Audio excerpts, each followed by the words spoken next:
this is Vandana and you are watching 99.9 Engineering Station.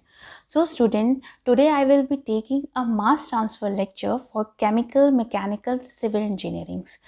So first, without wasting time, let's get started with the lecture 1. So the first question arises that what is mass transfer if we talk about the subject. So according to the definition, the mass transfer is the net movement of mass from one location to the another or travel of individual chemical species from higher concentration region to the lower concentration region. So basically, diffusion and convections are the two most important mechanisms in the mass transfer phenomena. So according to the basic language, we can say that the mass transfer एक ऐसा process है, unit operation है जिसमें जो concentration difference पे individual काम करता है. मतलब कि किसी भी एक मॉलिक्यूल्स का और स्पीसीज, इंडिविजुअल केमिकल स्पीसीज का लो हायर कंसंट्रेशन से लोअर कंसंट्रेशन रीजन में जाने को हम कहते हैं मास ट्रांसफ़र. तो इस तरीके से ये कंसंट्रेशन डिफरेंस पे काम करता है. तो let us understand this concept with some common example. Like mass transfer process are the evaporation of water from the pond to the atmosphere. जो हम evaporation कर रहे हैं मास ट्रांसफ़र के, जैसे तालाब हो गया या कहीं किसी से भी evaporation होता है मास वाटर का टू द एटमॉस्फेयर, वो किस वजह से हो रहा है? वो कंसंट्रेशन डिफरेंस की वजह से हो रहा है. किसके बीच में? एटमॉस्फेयर और हमारे सरफेस के बीच में, जिसकी वजह से मास ट्रांसफ़र टेक प्लेस हो रहा है और evaporation of water taking place हो रहा है. दूसरा एग्जांपल हो सकता है जैसे purification of blood in the kidney and the liver. And the third one is the distillation of alcohol. अब प्रैक्टिकली ये सारे तो इंडस्ट्रियल लेवल पे एग्जांपल हो गए. अगर हम इसके स्मॉल स्केल पे एक्सपेरिमेंट देखें तो सपोज एक आप ग्लास बीकर ले लीजिए, उसमें आपने फ्लू ड्रॉप ऑफ इंक को ड्रॉपलेट्स उसमें डालिए, तो क्या होगा? पहले स्टेट पे, इनिशियल स्टेट पे, at time t is equal to 0, वो ड्रॉपलेट्स की कंसंट्रेशन वाटर में बहुत कम होंगी. लेकिन at particular time, suppose at time is equal to 10 second, the concentration of droplet will diffuse to the water. Means जो droplets हैं इंक के, वो क्या होगा? वाटर में डिफ्यूज़ हो जाएंगे. उसकी वजह से क्या होगा कि कंसंट्रेशन, जो उस वाटर का concentration at t is equal to 0 पे था, वो चेंज हो गया at t is equal to 10 second पे. तो ये क्या हो गया? दोनों ही केसेस में जो हमारे पास स्पीसीज़ है उसका कंसंट्रेशन, स्पीसीज़ का वाटर के साथ कंसंट्रेशन चेंज हो रहा है. इस प्रोसेस को हम कहते हैं मास ट्रांसफ़र. तो ये मैंने आपको एग्जांपल बताया एक्सपेरिमेंटल लेवल पे. ठीक है, अब हम इसकी मास ट्रांसफ़र की जो एप्लीकेशन है केमिकल इंजीनियरिंग प्रॉब्लम्स से, उसको देख लेते हैं किस किस में प्रॉब्लम यूज़ आता है. Means it is use in the reaction engineering, separation engineering, heat transfer engineering and many other sub disciplines of chemical engineering like electrochemical engineering. So ये तरह तरह के आपके पास सब्जेक्ट्स और स्ट्रीम हो गई जिसमें केमिकल इंजीनियरिंग में मास ट्रांसफ़र यूज़ होता है. अगर हम बात करते हैं कि vast majority of the engineering problems में जो हम मास ट्रांसफ़र इन्वॉल्व होता है, उसमें एटलीस्ट जो है फ्लूइड फेस एक प्रेजेंट ही होता है, although it may be describe in the solid phase also. ठीक है, तो ये हो गया. अब हम बात करते हैं, अब ये आपको मास ट्रांसफ़र की डेफिनेशंस के बारे में पता चल गया कि मास ट्रांसफ़र होता क्या है और किस वजह से होता है और कितने टाइप के मास ट्रांसफ़र होते हैं. जैसे diffusive and convective mass transfer is the important mechanism है जो कि मास ट्रांसफ़र ऑपरेशन के लिए, फेनोमेना के लिए ज़रूरी है. नेक्स्ट हम आ जाते हैं कि यूनिट प्रोसेस और यूनिट ऑपरेशन क्या होते हैं. जब भी आप अगर केमिकल इंजीनियरिंग के स्टूडेंट हैं तो आपने देखा होगा कहीं यूनिट ऑपरेशन यूज़ करते हैं, कभी यूनिट प्रोसेस यूज़ करते हैं. तो बेसिकली तो बुकिश लैंग्वेज में यूनिट प्रोसेस और यूनिट ऑपरेशन की डेफिनेशन पहले देख लेते हैं. That is, for the unit processes are the chemical transformation or the conversion that are performed in the process. For example, reduction, calcination, dehydration, electrolysis. तो इनका कहने का मतलब ये है कि यूनिट प्रोसेस में अगर केमिकल रिएक्शन के बारे में हम पढ़ते हैं, अगर हम केमिकल रिएक्शन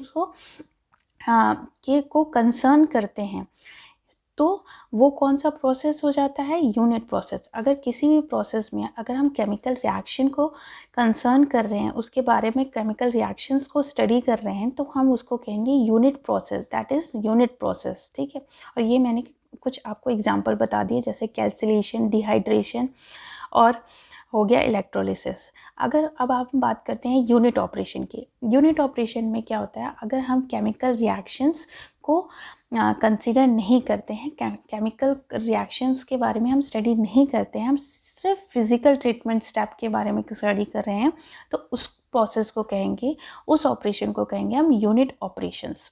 तो अकॉर्डिंग टू द डेफिनेशन हो गया, unit operation are the physical treatment step in the chemical process which are required to put raw material in the form in which they can be reacted chemically and to put the product in the form of which suitable for the market। तो basically जो unit operation में according to definition क्या है, physical treatment steps include होते हैं chemical process में, जिसमें हमें वो किसी भी एक प्रोडक्ट को उस फॉर्म में कन्वर्ट करके देता है जिसमें मार्केट में उसका डिमांड हो, ठीक है। तो एग्जांपल ऑफ यूनिट ऑपरेशंस जो हैं वो क्या हो जाएंगे, agitations, dispersion, heat transfer, atomisation, separation, centrifugation, ये जो हैं कॉमन टेक्निक्स हैं जो यूनिट ऑपरेशन में यूज़ होते हैं। तो नेक्स्ट अब हम आ जाते हैं किस पे, अब यूनिट जो हमारा मास ट्रांसफ़र है, वो एक मास ट्रांसफ़र जो है यूनिट ऑपरेशन है, ठीक है। ये मास ट्रांसफ़र जो है वो यूनिट ऑपरेशन है। अब यूनिट ऑपरेशन में हमारे पास कौन कौन से प्रोसेस इक्विपमेंट इन्वॉल्व्स हैं, लाइक जैसे हो गया absorption and stripping, adsorption and desorption. Absorption और एडिजॉर्प्शन में डिफरेंस है, ये हम आगे जाके पढ़ेंगे इसी सब्जेक्ट में, ठीक है। तो पहला हो गया absorption and stripping, second one is adsorption and desorption, liquid extraction, leaching, distillation, humidification, dehumidification, drying and crystallization, ये सारे यूनिट ऑपरेशंस हैं, ठीक है। अभी मैं यहाँ पे कुछ यूनिट ऑपरेशंस को डिस्कस कर लेती हूँ। जैसे फर्स्ट ऑफ ऑल हम डिस्कस करते हैं डिस्टिलेशन को। अब देखिए डिस्टिलेशन में हम यहाँ पे देख रहे हैं कि ये डिस्टिलेशन कॉलम है, यहाँ पे ये जो आपका है ये है डिस्टिलेशन कॉलम कहलाता है। ये हो गया हमारा कंडेंसर, यहाँ बॉटम पे हो गया क्या, रिबॉयलर। अब जो हमारे पास यहाँ हम फीड जो है इस एरिया से, इस पार्ट से हम फीड को इलेक्ट करते हैं और हमें दो तरफ से प्रोडक्ट मिलता है, एक हो गया ओवरहेड प्रोडक्ट, एक हो गया बॉटम प्रोडक्ट। तो सपोज एग्जांपल के तौर पे हम लिख लेते हैं, यहाँ पे A प्लस B कंपोनेंट के फीड है, ये फीड में हमारे पास कौन से दो कंपोनेंट प्रेजेंट है, A और B। अब हम A और B को हमें सेपरेट करना है, ठीक है। अब जो A और B में A जो है वो क्या है, मोर वोलेटाइल है, मोर वोलेटाइल मीन्स कि उसका बॉइलिंग पॉइंट लो है, उसको मतलब A को हम थोड़ी सी भी हीट देंगे वो बहुत ही जल्दी वेपोराइज हो जाएगा, ठीक है। तो यहाँ पे क्या हुआ, जैसे ही A को हमने माना कि मोर वोलेटाइल है, यहाँ पे हमने इसको प्री हीट किया। यहाँ पे प्री हीट करने से क्या हुआ, A जो है उसका बॉइलिंग पॉइंट लो है तो वो जल्दी से वेपोराइज होगा और वो क्या हो जाएगा, टॉप पोर्शन की तरफ जाएगा। टॉप पोर्शन में जाने से वहाँ पे कंडेंसर की हेल्प से यहाँ से हमें ओवरहेड प्रोडक्ट यहाँ पे हमें A मिल जाएगा।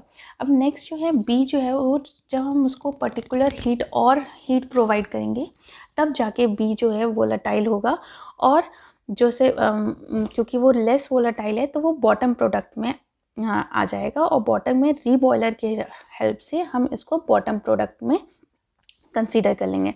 तो यहाँ पे जो ओवरहेड प्रोडक्ट है उसमें A भी रहेगा और B भी रहेगा, लेकिन जो ओवरहेड प्रोडक्ट में जो A जो है वो ज़्यादा होगा, मींस कि overhead product is rich in A, ठीक है। और इसी तरीके से बॉटम प्रोडक्ट में A और B, इसमें भी सिमिलरली A और B दोनों ही रहेंगे, लेकिन इसमें जो कंसंट्रेशन है B की वो ज़्यादा होगी। इसका मतलब कि bottom product is rich in B component, ठीक है। तो इस तरीके से जो हो रहा है हमारे पास डिस्टिलेशन कॉलम से मास ट्रांसफ़र हो रहा है। मास ट्रांसफ़र क्यों हो रहा है? क्योंकि इनकी ए और बी की दोनों की ही कंसंट्रेशन जो हो रही है वो चेंज हो रही है।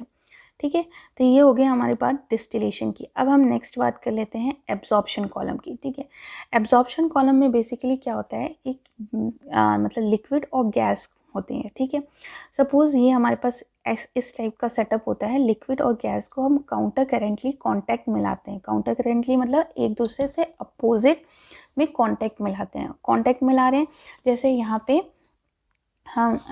पे जो हमारे पास ए प्लस बी जो gas feed as a feed available है। ठीक है, ए और बी, और यहाँ से ऊपर से हम सॉल्वेंट दे रहे हैं जो कि है सी प्रोडक्ट। ठीक है, ये हमारा हो गया सॉल्वेंट। ठीक है, हम सॉल्वेंट के हेल्प से हम सॉल्यूट को निकालेंगे। सॉल्यूट क्या होता है?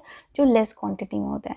तो हमारा यहाँ पे जो सॉल्यूट है वो हमारा हो गया, क्या हो गया? ए हो गया। ठीक है, अब हमें ए को सेपरेट करना है। ठीक है, तो ए को सेपरेट करने के लिए क्या करेंगे? हम सी के सॉल्वेंट के हेल्प से उसको काउंटर कॉन्टैक्ट में लेके आएंगे। ठीक है, कॉन्टैक्ट में लेके आए तो क्या होगा कि ये जो सी है वो कुछ एब्जॉर्ब होके यहाँ पे क्या आ जाएगा? C plus B. ठीक है, हमें बॉटम प्रोडक्ट मिलेगा सी प्लस बी मिलेगा। ठीक है, और इसी तरीके से हमें टॉप प्रोडक्ट जो मिलेगा हमारे पास, क्योंकि ए जो है मोर वोलेटाइल है, तो वो ए प्लस सी, यहाँ पे ए प्लस सी अवेलेबल होगा। अब देखिए यहाँ पे टॉप प्रोडक्ट में यानी कि गैस फेज में यहाँ पे ए रिच है, ए जो है वो रिच कंडीशन में, सी जो है कम क्वांटिटी में, और इसी तरीके से बॉटम में बी जो है वो ज़्यादा क्वांटिटी में, सी जो है लेस क्वांटिटी में। तो इस तरीके से इनका सेपरेशन हो जाता है। तो ये बेसिकली जो एब्जॉर्प्शन में है, ऑब्जर्प्शन में जो प्रिंसिपल रोल कर रहा है वो है सॉल्युबिलिटी। ठीक है, और जो डिस्टिलेशन में है वो रिलेटिव वॉलेटिलिटी के पे बेस्ड इसका प्रिंसिपल है। और रिलेटिव वॉलेटिलिटी क्या होती है उसके बारे में वीडियो ऑलरेडी मेरे लेक्चर में अवेलेबल है, मेरे चैनल पे अवेलेबल है, आप जाके देख सकते हैं। ठीक, तो ये दो तरीके के मैंने आपको यूनिट ऑपरेशन बताए। यूनिट ऑपरेशन जो कि है डिस्टिलेशन और एब्जॉर्प्शन, और यूनिट ऑपरेशन क्या होते हैं? जिसमें हम केमिकल रिएक्शन को कंसीडर नहीं करते हैं, हम उसको स्टडी नहीं करते। ठीक है, तो ये हो गया एब्जॉर्प्शन में, ये हो गया। अब नेक्स्ट हम आ जाते हैं किस पे? डिफ्यूज़न पे। डिफ्यूज़न, अब डिफ्यूज़न के बारे में हम देख लेते हैं कि क्या चीज़ होती है। डिफ्यूज़न जो है, according to a definition, diffusion is the movement of molecules from a region of higher concentration to the region of lower concentration drawn concentration gradient। तो diffusion जो है concentration movement है molecules का, कहाँ से? higher concentration region to the lower concentration region। तो जैसे कि आपने हीट ट्रांसफर में पढ़ा है, जो हीट ट्रांसफर में क्या होता है उसमें भी मॉलिक्यूल्स कहाँ से ट्रांसफ़र हो रहे हैं, किसके, और कौन सा ग्रेडियंट रूल करता है हीट ट्रांसफर में? टेम्परेचर ग्रेडियंट के according high temperature region to the lower temperature region में हीट फ्लो होती है। ठीक है, इसी तरीके से अगर फ्लूइड की बात करें, फ्लूइड मैट्रिक्स की बात करें, तो वहाँ पे भी जो फ्लूइड होता है वो higher pressure region to the lower pressure region की तरफ मूव करता है। मतलब इसमें यहाँ पे ग्रेडियंट क्या हो जाएगा? फ्लूइड में प्रेशर डिफरेंस। तो उसी तरीके से मास ट्रांसफ़र में हम डिफ्यूज़न को कहते हैं मॉलिक्यूल्स जो है, movement of molecules from higher concentration to the lower concentration region. ठीक है, तो अब डिफ्यूज़न भी किस टाइप के होते हैं? डिफ्यूज़न जो होते हैं हमारे पास जो हो गए वो भी टू टाइप्स के हो गए, मॉलिक्यूलर डिफ्यूज़न और कन्वेक्टिव डिफ्यूज़न। ठीक, तो ये दो टाइप के डिफ्यूज़न आ गई। अब मॉलिक्यूलर और कन्वेक्टिव डिफ्यूज़न को समझने के लिए हम एक एक्सपेरिमेंट कर लेते हैं। जैसे कि हमारे पास एक्सपेरिमेंटल सेटअप है, ये हमारे पास टैंक है।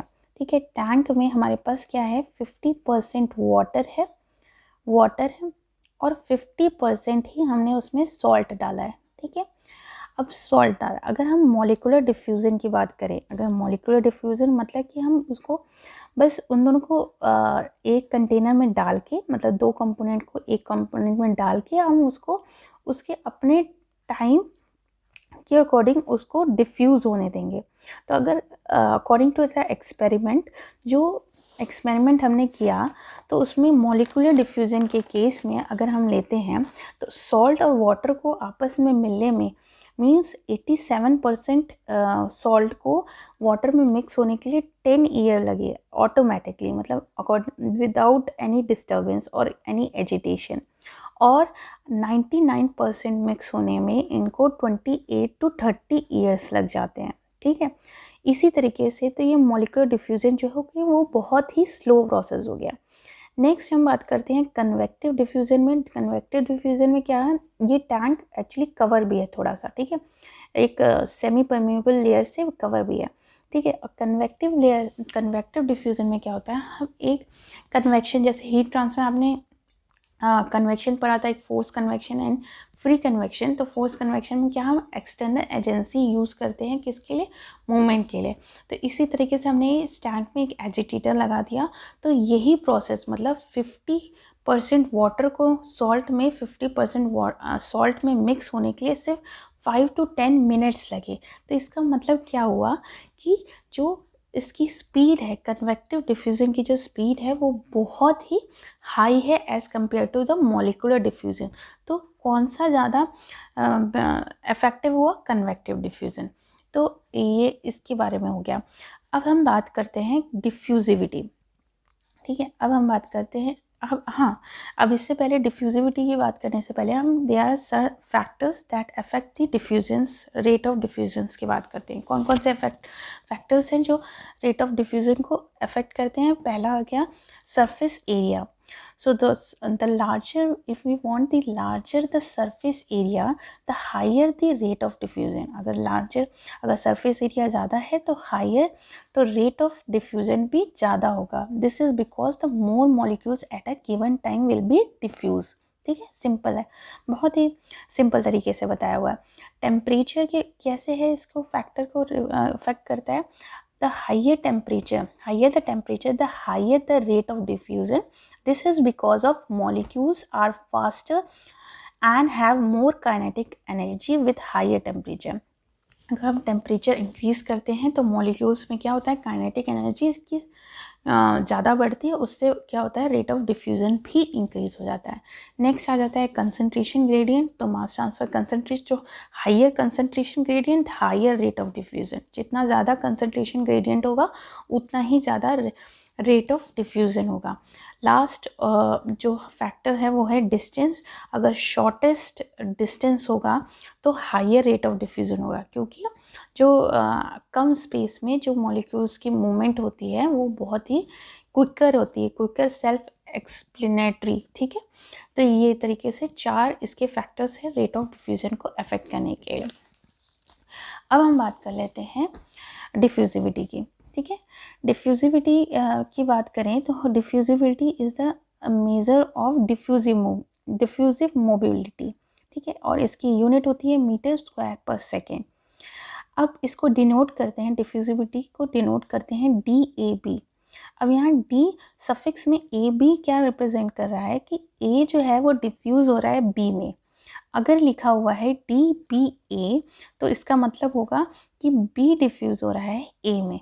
ठीक है, तो ये इसका रिप्रेजेंटेशन था। तो मैंने आपको क्या क्या बताया कि मास ट्रांसफ़र क्या होता है, यूनिट ऑपरेशन और यूनिट प्रोसेस में क्या डिफरेंस है। फिर हमने पढ़ा क्या चीज़, यूनिट ऑपरेशंस पढ़े, कौन कौन से डिस्टिलेशन देखा मैंने एग्जांपल आपको बहुत सारे बताए। हमने डिस्टिलेशन देखा शॉर्ट में, जो कि इस सब्जेक्ट में हम ब्रॉडली बहुत अच्छे से इसको पढ़ेंगे। एब्जॉर्प्शन देखा, फिर उसके बाद हम डिफ्यूज़न पे आए हैं और उसके बाद डिफ्यूजिबिलिटी हमने पढ़ लिया है। अब जो है इस कोर्स को पढ़ने के लिए यहाँ पे कंसंट्रेशन का टर्म बहुत बार यूज़ हो रहा है। तो कंसंट्रेशन क्या होता है, कितने टाइप के होते हैं, वो भी आपको पता होना चाहिए। तो बेसिकली जो कंसंट्रेशन होते हैं वो 2 टाइप के होते हैं, एक mass concentration and the molar concentration. अगर हम मास कंसंट्रेशन की बात करें तो मीन्स क्या हो गया, मास पर यूनिट वॉल्यूम। मास पर यूनिट वॉल्यूम क्या होता है, डेंसिटी। तो इसका मतलब क्या हो गया, मास कंसंट्रेशन क्या हो गया, is equal to the density of the mixture, ठीक है, डेंसिटी ऑफ द मिक्सचर। तो ये हमारा हो गया। अगर हम मोलर कंसंट्रेशन की बात कर रहे हैं तो वो क्या होगा, number of moles per unit volume. तो ये हमारा मोलर कंसंट्रेशन हो गया। तो इस तरीके से अब मोलर कंसंट्रेशन को हम C से रिप्रेजेंट कर रहे हैं, मतलब कंसंट्रेशन के टर्म में रिप्रेजेंट कर रहे हैं, और मास कंसंट्रेशन को डेंसिटी के टर्म में रिप्रेजेंट कर रहे हैं। और इसी के साथ अगर हम बात करें किसकी, कि जैसे कि ये ith कंपोनेंट के लिए बात करें तो ये क्या हो जाएगा, कंसंट्रेशन C⁴ Ci तक, ठीक है। तो ये सारी बातें हो गई कंसंट्रेशन की। और आई होप आपको ये टॉपिक समझ में आया होगा। इतना इंट्रोडक्शन काफ़ी था मास ट्रांसफ़र के लिए। इसके आगे हम जब लेक्चर पढ़ेंगे डिफ्यूज़न से हम स्टार्ट करेंगे। इसके आगे नेक्स्ट लेक्चर जो होगा बेसिकली पूरी तरीके से डिफ्यूज़न को डेडिकेटेड होगा। So that's it for today's lesson, और hope you like it. And this is about something about myself, that is myself. I work as an assistant professor in Technical University. I have done BTech and MTech in Chemical Engineering from Aligarh Muslim University. So, and I have a more than 5 year teaching and career counseling experience. And my mission is to develop the platform where you get the center of excellence for the technical and professional education in the one place. So basically, और ये मेरी जितनी भी videos जो आएंगी वो at the morning Monday to Saturday at sharp 8 AM आपको available रहेगी। और इसके साथ कभी कभी बोनस में भी आपको दिन में 1 या 2 वीडियोस मिल सकते हैं। तो I hope you like it. At the last, if you like my video, then please subscribe, share, and share with your friends. Thank you and have a nice day.